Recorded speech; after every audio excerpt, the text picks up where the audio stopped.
Son, always assume the best. Hey, this is Pastor Pete with Northwest Church, and this is Things My Father Taught Me. When I was young, a teenager, I remember having a conversation with my dad when I was about to go into a conflictual situation. I was about to have a confrontational meeting with someone, a friend of mine, and it was to talk about an issue between us.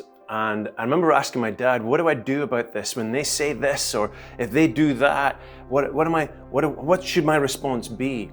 And I was trying to strategize and prepare for how I would be able to counteract whatever it was that they were going to say against me that would maybe be an accusation or a disagreement with an issue that we couldn't come to terms on.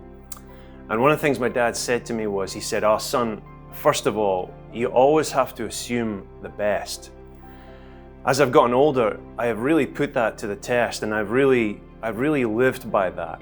That in every situation I'm about to walk into, even if my mind is going at 100 miles an hour, especially when I'm worried, I always have to make a conscious decision to say, I'm going to assume the best in this situation. I'm going to assume the best outcome. Not the best in the sense of I win and the other person loses, but I'm going to assume the best in the sense of that it's going to be good for them and it's going to be good for me. I'm even going to assume the best of them as well. And what it does is it does two things that I've found. The first of all is that it changes my heart. It gives me the ability to be able to be at peace if I'm deciding that I believe it's going to turn out to be the best. You see, when you're in a panic or when you worry or when you think that everything's going to fall apart, then you tend to become much more nervous. You tend to get, maybe you get stomach upsets, whatever it is, you tend to lose sleep. You're going to be in a very bad position. And what it does is it just puts more tension into yourself. It makes things worse for yourself.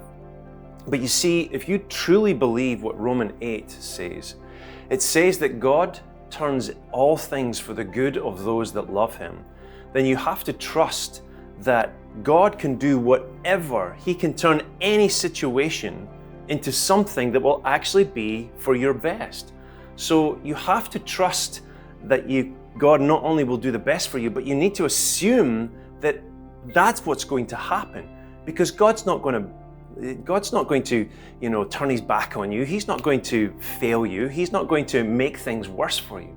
And so if you assume the best of whatever situation you're walking into, you can believe that God will work things for your favor. But the second thing that I've found is this, is that when you assume the best, your attitude tends to affect the other person. When you have a very good attitude of assuming the best, you tend to be more joyful. You tend to have much more peace. You tend to be much more loving. And that just doesn't come through your words. It comes through your actions. It comes through the way that your face hangs as well. You know, when someone's worried or when someone's angry or they're fearful, you can really start to see it in their face. But if you're walking into a situation where you're really expecting the best, it shows on your face, it shows on your body language, and it comes out through your mouth. When that happens, the other person tends to respond to that. Now, if they're so angry and bitter, there's probably nothing you can do about that. But if there is something where they're in the position where they're worried or they're fearful, if they're walking into a situation and see that you have such an attitude of joy and peace and hope, there's a very high probability that they're going to respond to that, and it will put them at ease as well. Always assume the best because it's good for you and it's good for them. When I was a young teenager, when I was a boy, I remember there was a gentleman in my dad's church called 𝗏 He was an old man. And as far as I remember, he and his wife never had any children. But I always remember him being the happiest fellow I have ever known.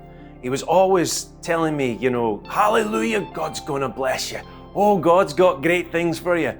Tremendous. He would use all these great words, and he was very, very happy.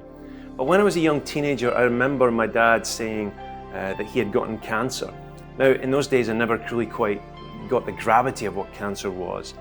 But there was one day, Robert turned up to church and he had lost his leg. They had to cut his leg off because he had such bad cancer that had actually affected his leg.